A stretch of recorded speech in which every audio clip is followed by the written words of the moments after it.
दोस्तों, आज मैं आपके सामने एक बहुत ही बेहतरीन मूवी को लेकर आया हूँ।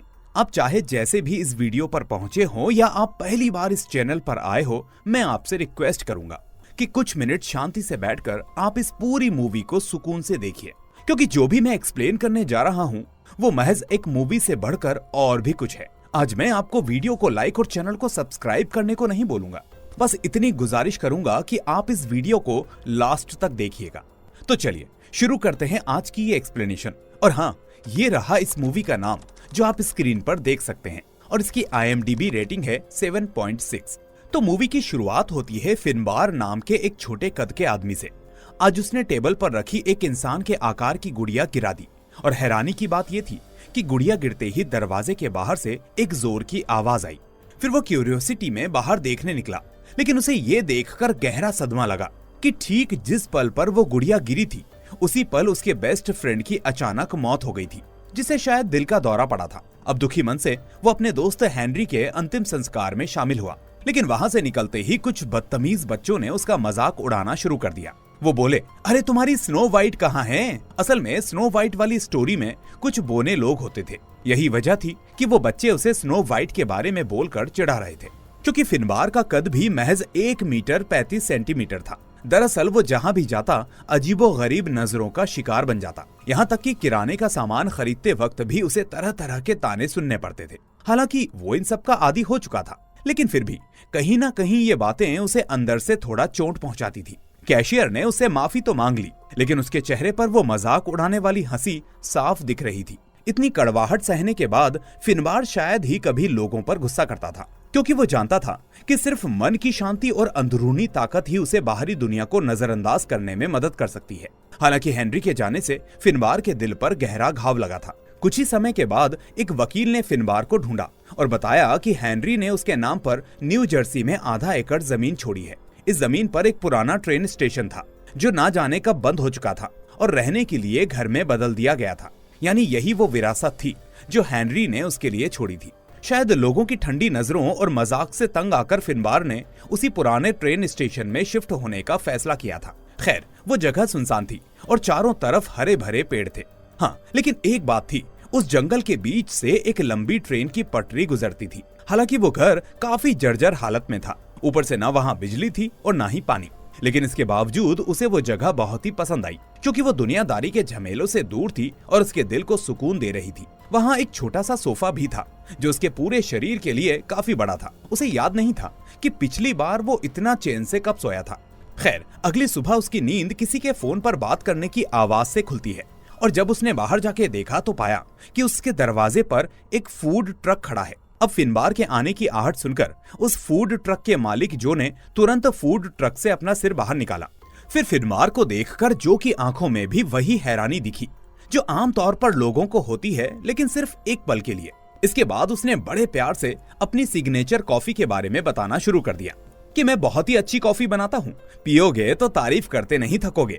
अब ये सुनकर फिनबार ने 1 कप कॉफी ऑर्डर तो कर दी, लेकिन जो को ये जानने की खुजली हो रही थी कि आखिर वो इस वीरान जगह पर क्यों रहने आया है, क्योंकि इससे पहले उसने कभी उसे वहाँ पर नहीं देखा था। लेकिन किसी अजनबी को सफाई देने का फिनबार का कोई मूड नहीं था, इसलिए उसने जो को बस जल्दी से कॉफी बनाने को कहा। शायद लंबे समय से कोई नया चेहरा ना देखने की वजह से जो कुछ ज्यादा ही उत्साहित था। फिर कॉफी देते वक्त उसने अपना परिचय दिया और इस तरह दोनों की थोड़ी जान पहचान हुई। इसके बाद जब फिनबार सामान लेने बाहर निकला तो उसका सामना एक लहराती हुई कार से हुआ जिसकी ड्राइवर फोन पर बिजी थी और शायद उसने फिनबार के छोटे से कद को देखा ही नहीं था। जिसके बाद कार को अपनी तरफ आते देखकर फिनबार को अपनी जान बचाने के लिए झाड़ियों में कूदना पड़ा। फिर उसी वक्त ओलिविया भी कार से बाहर निकली और दौड़कर फिनबार को उठाने आई, लेकिन इतने में वो खुद ही फिसलकर गिर पड़ी।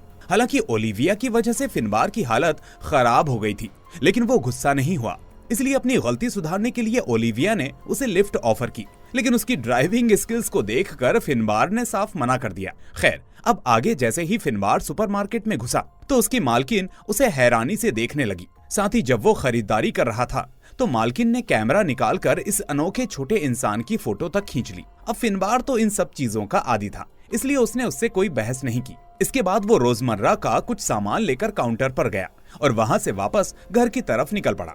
अब हैरानी की बात यह हुई कि घर लौटते वक्त उसका फिर से ओलिविया से सामना हो गया, लेकिन इस बार ओलिविया से गलती से अपनी कॉफी गिर गई थी और गर्म कॉफी की जलन से वो चीख पड़ी और कार से अपना कंट्रोल खो बैठी थी। अब कार को फिर से अपनी तरफ आते देखकर फिनबार खतरे से बचने के लिए दोबारा झाड़ियों में कूद गया। इस बार ओलिविया को समझ में नहीं आ रहा था कि ये बार बार क्यों हो रहा है।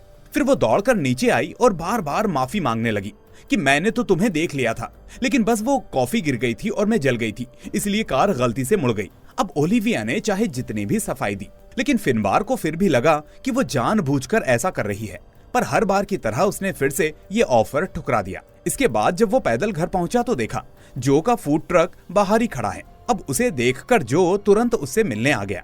हालांकि जो वहां पर रहता नहीं था, पर वो एक तरह से पड़ोसी ही था। इस बीच जो ने उसे अपने घर पर डिनर के लिए इनवाइट कर दिया, लेकिन फिनबार ने जो के इनविटेशन को भी ठुकरा दिया। असल में उसे अपना अकेलापन अच्छा लगता था, पटरियों के किनारे टहलना, जहां इंसानों का शोर ना हो, सिर्फ हवा, घास, कीड़े और पक्षियों की आवाजें हों। लेकिन तभी एक दिन एक छोटी बच्ची उसका पीछा करने लगी। वो उससे थोड़ी लंबी थी, सांवली रंगत और भारी शरीर वाली, जिसे अक्सर उसके साथी अपने ग्रुप से बाहर रखते थे। अब अपनी मासूमियत में उसने फिनबार को अपनी ही उम्र का समझ लिया और धीरे धीरे उसके पीछे चलने लगी। लेकिन भले ही फिनबार कद में छोटा था, वक्त ने उसके चेहरे पर अपनी लकीरें छोड़ दी थी, जिससे उसकी उम्र ज्यादा दिखती थी। इसलिए जब वो पलटा तो वो बच्ची उसका चेहरा देखकर डर गई, जो उसके कद से मेल नहीं खाता था, और वो तुरंत डर कर भाग गई। अब फिनबार ने बस एक उदास मुस्कान दी, क्योंकि वो इतनी अजीब नजरों को झेल चुका था कि एक बच्चे की नादानी पर उसे गुस्सा नहीं आया। लेकिन उसी शाम अचानक किसी ने उसके दरवाजे पर दस्तक दे दी। वो हैरान था, सोच भी नहीं सकता था कि आखिर कौन उसे ढूंढता हुआ आएगा। इसलिए एक बार के लिए उसे लगा कि शायद ये उसका वहम है, मगर आवाज बंद नहीं हुई। जिसके बाद उसने दरवाजा खोला तो देखा ओलिविया बाहर खड़ी थी। फिर ओलिविया ने एक मजाकिया बात कहकर खामोशी तोड़ी। वो उसके लिए हाउस वार्मिंग गिफ्ट के तौर पर रेड वाइन की बोतल भी लेकर आई थी। फिर साथ में उन्होंने ड्रिंक पी। अब इसी बीच एक फोन बजा। अब ओलिविया को लगा कि वो फिनबार का फोन है, लेकिन फिनबार ने कहा मेरा फोन तो डिस्कनेक्टेड है। तभी ओलिविया ने कहा, ओह ये मेरा फोन है, मैं हमेशा भूल जाती हूँ कि मेरे पास ये चीज है। ओलिविया ने फोन उठाया और देखा कि ये उसके एक्स हस्बैंड का कॉल है। हालांकि उसने उस कॉल का जवाब नहीं दिया और कॉल कट कर दिया। ये देखकर फिनबार ने कोई सवाल नहीं पूछा, ये दिखाते हुए कि उसे किसी से ज्यादा बात नहीं करनी और किसी की निजी जिंदगी से उसे कोई लेना देना नहीं है। लेकिन भाई ओलिविया तो बात करने के बहाने ढूंढ रही थी। इसी बीच वो कमरे को देख रही थी और तभी अचानक उसने एक ड्रॉर खोल दी। वो ड्रॉर असल में इतनी पुरानी थी कि टूटकर गिरने ही वाली थी, इसलिए ओलिविया के खींचते ही पूरी कैबिनेट जमीन पर आ गई। इतना ही नहीं, खुद ओलिविया भी खुद को संभाल नहीं पाई और गिर पड़ी। उसको गिरता देख फिनबार भी मदद के लिए दौड़ा, लेकिन एक बच्चे जैसे शरीर के कारण वो ज्यादा मदद नहीं कर पाया। इसके बाद ओलिविया खुद ही उठी और सोफे पर बैठ गई। तब जाकर फिनबार ने जमीन पर बिखरी किताबें उठाई और उन्हें एक तरफ रखने लगा। दोनों इस वक्त हल्के फुल्के नशे में थे और शायद अपने अपने दर्द को छुपा रहे थे। इसी बीच ओलिविया ने पूछा कि आखिर ये जगह तुम्हें किसने दी? तो फिनबार ने बताया, मेरे दोस्त हेनरी ने। ओलिविया ने पूछा कि तुम्हारा दोस्त कहाँ है? तो फिनबार ने बताया, वो 3 हफ्ते पहले गुजर गया।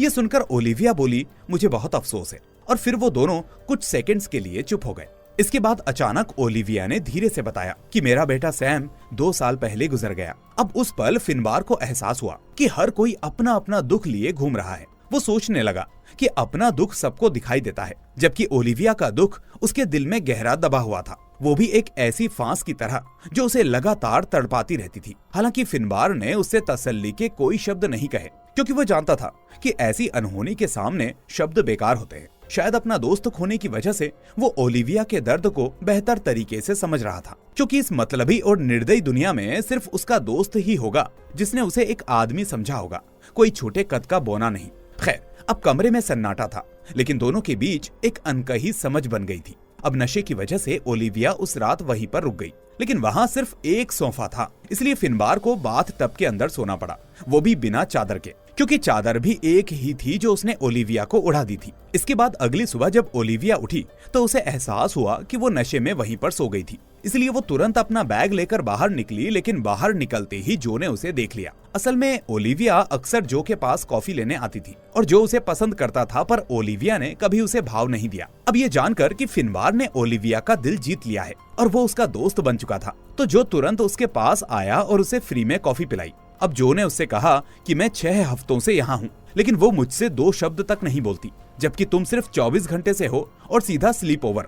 असल में जो कुछ गलत समझ रहा था, लेकिन तभी अंदर से फिर से फोन बजा। अब फिनबार को पता था कि ओलिविया अपना फोन भूल गई है, लेकिन उसका फोन उठाने का उसका कोई इरादा नहीं था। पर जो ने फोन उठाकर उसे थमा दिया। अब लगातार बजती घंटी के बीच में जो ने पूछ ही लिया कि कल रात हुआ क्या था, पर फिनबार चुप ही रहा और उसने कुछ नहीं बताया। लेकिन तभी एक ग्राहक आ गया और जो को जाना पड़ा, पर जाते जाते वो उससे बोल गया कि सुनो, अगर तुम लोग बाद में पार्टी वार्टी करने वाले हो तो क्या मैं ज्वाइन कर सकता हूँ। तो ये सुनकर आखिर में फिनबार ने कहा, हम कुछ नहीं कर रहे थे और ना ही करने वाले हैं। पर जो ने फिर कहा, हाँ हाँ मुझे पता है, पर अगर करो तो मुझे बुला लेना। पर यह पहली बार था जब किसी ने फिनबार से ऐसा कुछ कहा था, इसलिए पहले उसे लगा कि जो उसका मजाक उड़ा रहा है, लेकिन दूसरी बार में उसे जो की ईमानदारी महसूस हुई। उसे लगा कि भले ही उसकी किस्मत में मजाक बनना लिखा हो, पर कोई 1-2 लोग तो ऐसे मिलेंगे जो उसे दिल से चाहेंगे।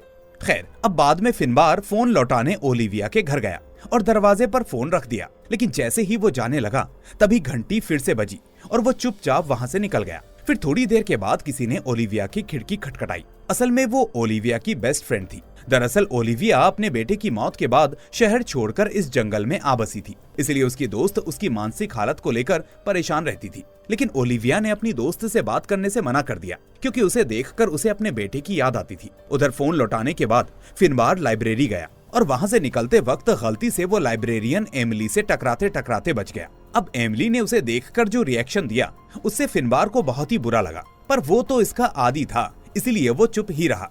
हालांकि एमिली ने जानबूझकर ऐसा नहीं किया था, बल्कि ये सब बस एकदम से हुआ। शायद उसने ऐसा आदमी आज तक नहीं देखा था। अब फिनबार ने उससे लाइब्रेरी कार्ड बनवाने के बारे में पूछा तो पता चला कि उसका प्रोसेस थोड़ा लंबा था। लेकिन तभी पीछे से ओलिविया की आवाज आई। अब उसने कार्ड के बनने तक फिनबार के लिए किताबें इशू करवाने की पेशकश की, पर फिनबार ने फिर से मना कर दिया। इसका नतीजा ये हुआ कि जब फिनबार घर लौटा तो वो किताब उसके दरवाजे पर रखी हुई थी। जाहिर था ये किसने रखी होंगी।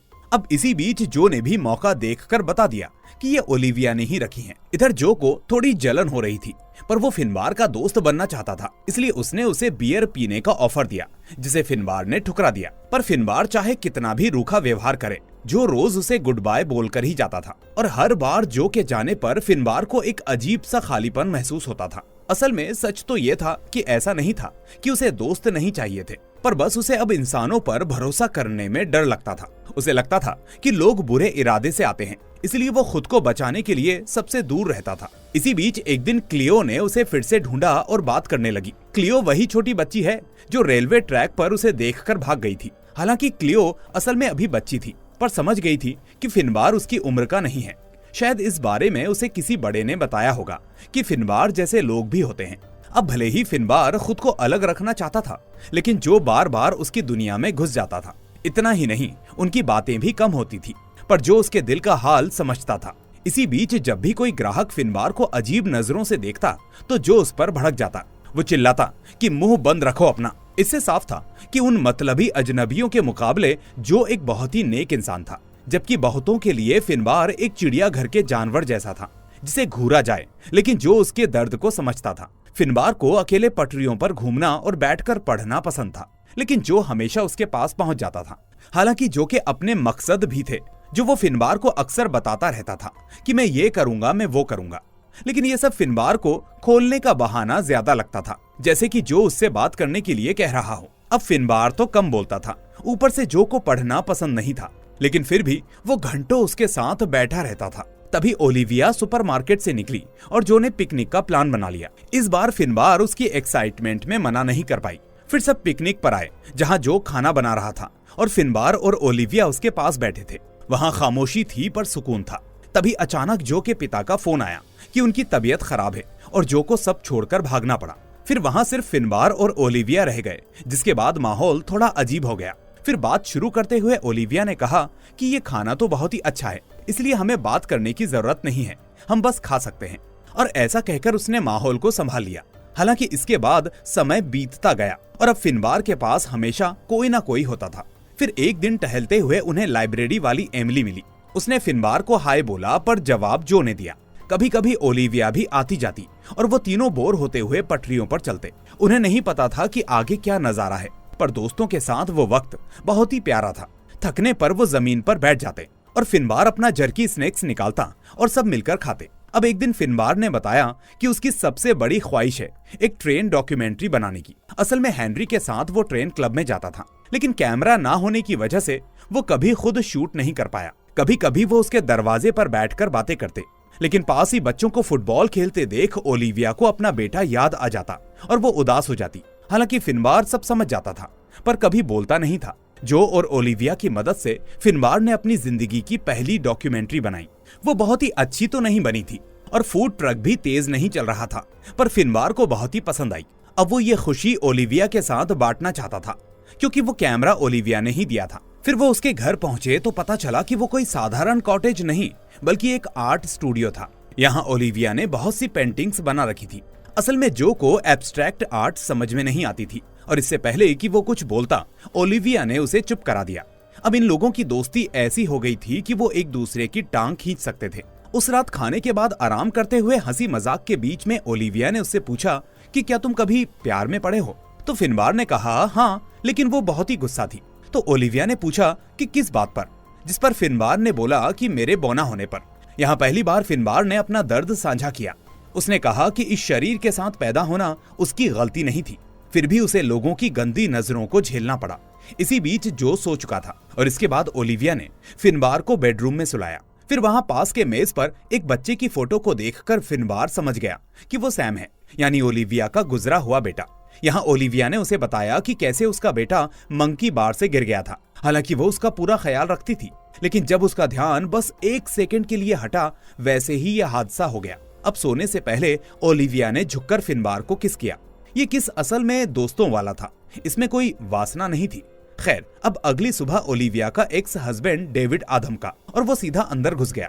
यहाँ फिनबार और डेविड एक दूसरे को देखकर सन्न रह गए, पर तभी जो किचन से नाश्ता करते हुए निकला, जिसे देखकर डेविड को लगा कि ये दोस्तों की गैदरिंग है, इसलिए वो अगले ही पल रिलैक्स हो गया। इसके बाद जब ओलिविया नीचे आई तो डेविड को देखकर उसका चेहरा उतर गया, क्योंकि वो उससे मिलना नहीं चाहती थी। फिर डेविड ने कहा कि वो उसका फोन नहीं उठा रही थी, इसीलिए उसे आना पड़ा। अब देखते ही देखते उनके बीच में बहस बढ़ गई, तो फिनबार और जो को निकलना पड़ा। अब फिनबार घर लौटकर किताबों में डूब गया। तभी क्लियो वहां आती है और उसे एक इनविटेशन देती है। उसने कहा कि ये एक परमिशन स्लिप है ताकि तुम मेरे स्कूल में स्पीच दे सको। हालांकि फिनबार ने उससे भी मना कर दिया, क्योंकि वो भीड़ के सामने जाना नहीं चाहता था। लेकिन क्लियो को लगा कि सब उसमें सच में इंटरेस्टेड हैं, जबकि उसे खुद नहीं पता था कि कुछ बच्चे उसका मजाक उड़ाना चाहते हैं। इधर ओलिविया कई दिनों से गायब थी, और फिर जो ने बताया कि उसे डेविड बिल्कुल पसंद नहीं। अब एक दिन जो ने उससे अचानक पूछ लिया कि क्या तुम कभी किसी के करीब आए हो? तो फिनबार ने कहा हाँ। असल में जो की जिज्ञासा खत्म नहीं हो रही थी। वो अपने दोस्त के बारे में जानना चाहता था ताकि उससे बात कर सके, लेकिन फिनबार भी जानता था कि उसका दिल साफ है। फिर अगले दिन फिनबार फिर से लाइब्रेरी गया और अपना कार्ड बनवाया। यहाँ एमिली ने उसके साथ फ्लर्ट किया, जो फिनबार ने अपने दोस्त जो को बताया। असल में उसे पता था कि एमिली बस एक नई चीज के तौर पर उसमें दिलचस्पी ले रही है, जबकि जो और ओलिविया की दिलचस्पी दोस्ती वाली थी। अब सड़क किनारे बैठे हुए उन्होंने ओलिविया की कार गुजरते देखी। उसने रोका नहीं, बस स्पीड बढ़ाकर निकल गई। ये देखकर जो को गुस्सा आया और फिनबार को भी दुख हुआ, पर उसने दिखाया नहीं। फिर जो के पिता का फोन आया और उसे जाना पड़ा। अब जाते जाते उसने फिनबार को रात में बार में बुलाया। बाद में फिनबार ने सुपरमार्केट की मालकिन को ओलिविया से फोन पर बात करते सुना।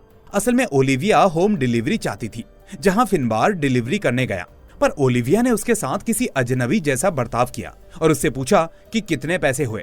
इसके बाद उसने उसे पैसे दिए और दरवाजा बंद कर लिया। ये देखकर फिनबार को बहुत ही चोट पहुंची, पर वो समझ गया कि ये डेविड की वजह से है। इसके बाद शाम को फिनबार बार में गया जहां लोग उसे घूर रहे थे, लेकिन तभी वहां एमिली भी आ गई, क्योंकि वो भी किसी का इंतजार कर रही थी। अब बैठते ही उसके बॉयफ्रेंड का फोन आया कि वो नहीं आ रहा। इसी बीच एमिली उदास हो गई और उसने फिनबार को अपना राज बताया कि मैं प्रेग्नेंट हूँ। अब ये सुनकर फिनबार को समझ में नहीं आया कि वो क्या कहे, और इसके बाद जब वो बाहर निकले तो एमिली का बॉयफ्रेंड उसे लेने आ गया। पर फिनबार को देखते ही उसने बदतमीजी करना शुरू कर दी और उसने एमिली से झगड़ा किया। अब फिनबार ने एमिली को बचाने की कोशिश तो की, पर उस आदमी ने उसे धक्का दे दिया और गालियां देने लगा। असल में एक छोटे कद का इंसान होने के नाते फिनबार उसे मार नहीं सकता था। भगवान ने उसे इस लायक नहीं बनाया था, इसलिए वो एक बार फिर से लाचार होकर वहां से चला गया। आज उसकी इज्जत फिर से तार तार हो चुकी थी, जिस वजह से सालों से दबा गुस्सा और अपमान आज बाहर आ गया। आज उसने एक जगह जाकर जोर जोर से दरवाजे पीटे। इस बीच अंधेरे में ट्रेन की लाइट उसके चेहरे पर पड़ रही थी। ऊपर देखकर वो भगवान को कोस रहा था कि लो देख लो मुझे, मैं यही हूँ। इसके बाद वो पीकर बाहर निकला और नशे में धुत पटरियों पर चलने लगा और आखिर में गिर गया। इसी बीच सामने से ट्रेन आ रही थी, जिस वजह से उसे तेज रोशनी दिखी और हॉर्न सुनाई दिया, लेकिन वो उठा नहीं, बल्कि उसने उस ट्रेन को एक सुकून भरी मुस्कान दी। शायद वो अपनी दर्दनाक जिंदगी को यहीं खत्म करना चाहता था। लेकिन अगली सुबह हैंगओवर के साथ उसकी आंखें खुलती हैं। वो हैरान था कि वो अब भी जिंदा था। हालांकि उसे लगा कि ये कोई सपना है, पर टूटी हुई घड़ी बता रही थी कि ये सच था। भगवान ने उसे अभी नहीं बुलाया था, उसके लिए ये कोई नई शुरुआत थी, क्योंकि एक बार ऐसा करके फिनबार का मूड अचानक से ठीक हो गया। इसके बाद वो वापस ओलिविया के घर गया और देखा कि वो जमीन पर लेटी है और जोर जोर से रो रही है। ये देखकर फिनबार ने उसे संभाला और अपने गले से लगा लिया। फिनबार को उससे पता चलता है कि डेविड का किसी और से बच्चा है और वो चाहता था कि ओलिविया वापस आकर उसे पाले। लेकिन ये ओलिविया के लिए एक भद्दा मजाक था, क्योंकि वो बस अपने बेटे सैम को वापस चाहती थी। इसी बीच फिनबार ने उसका दर्द समझा और आखिर में सब कुछ बोल देने के बाद ओलिविया को शांति मिली। इसके बाद फिनबार ने भी अपनी पुरानी जिंदगी में लौटने का फैसला किया। आज उसने पहला फोन खरीदा और पहला कॉल जो को किया। इसके बाद दोनों की सुलह हो गई और वो फिर से साथ में बैठने लगे। फिनबार ने खुद को पूरी तरह से अपनाने का फैसला किया और क्लियो के स्कूल में स्पीच देने पहुंच गया। हालांकि बच्चे उसे अभी भी अलग नजर से देख रहे थे, पर अब उसे फर्क नहीं पड़ता था, क्योंकि उसने खुद को स्वीकार कर लिया था। दोस्तों, कुछ लोग अधूरे या अलग पैदा होते हैं और पूरी जिंदगी दूसरों की नजरों में रहते हैं। इस बीच खुद को अपनाना आसान नहीं है। जिंदगी छोटी है और दिन गिने चुने हैं, इसलिए हर दिन एक अनुभव है और दुख में समय बर्बाद ना करना ही खुद की सबसे बड़ी इज्जत है। जब हवा चले तो ये मत पूछो कि गिरे हुए फूल कहाँ गए। बादलों के बिखरने के बाद गायब हुए हंस को मत ढूंढो, क्योंकि बादलों के अगले पड़ाव में तुम्हें फिर से हंस मिल ही जाएगा। साथ ही जिंदगी का असली मतलब पागलों की तरह ढूंढने में नहीं है, वो तो यही है, पलकों के झपकने में, चाय के प्याले की गर्माहट में, दोस्तों के साथ हंसी के पलों में। इसलिए जब भी पीछे मुड़कर देखोगे तो वो सारे सुख और दुख बस चाय से उठती भाप की तरह हवा में घुल जाएंगे। जो सामने है बस उसे संजो लो। तो दोस्तों, ये थी फिनबार की कहानी। इस छोटे से कद वाले इंसान ने हमें जिंदगी का एक बहुत बड़ा सबक सिखाया है। और हम चाहे कितने भी अलग क्यों ना हो, हम अकेले नहीं हैं। अकेलापन कोई सजा नहीं है और दोस्ती वो मरहम है जो पुराने से पुराने जख्म भी भर सकती है। जैसा कि अंत में कहा गया, जिंदगी बस एक चाय की प्याली से उठती भाप की तरह है, कब हवा में घुल जाए पता नहीं चलता। इसीलिए इसे खुद को कोसने में या दुनिया की परवाह करने में बर्बाद मत करो। और जो आज आपके पास है, जो दोस्त आज आपके साथ खड़े हैं, बस उन्हें संजो लो, क्योंकि असली खुशी यही है। जिन लोगों ने इस मूवी को लास्ट तक देखा है, मैं उनके लिए प्रे करता हूँ कि वो जो भी आज कर रहे हैं या जो भी आगे करना चाहते हैं, वो उन्हें जरूर हासिल हो।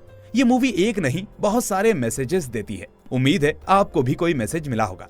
इसलिए जो भी आपको ठीक लगा हो वो मुझे कमेंट में जरूर बताना। मैं कई कमेंट्स को एक एक करके पिन करूंगा और कम्युनिटी पोस्ट के साथ साथ व्हाट्सएप ग्रुप पर भी शेयर करूंगा। और हाँ, अब बोलूंगा कि दोस्तों, इस वीडियो को लाइक करके इसे अपने दोस्तों के साथ शेयर कर देना और इस चैनल को सब्सक्राइब करके बेल आइकन भी दबा देना, ताकि कोई भी वीडियो आपसे मिस ना हो। अब मैं आपसे मिलूंगा अगली ऐसी ही वीडियो के साथ। Till then, take care and thanks for watching.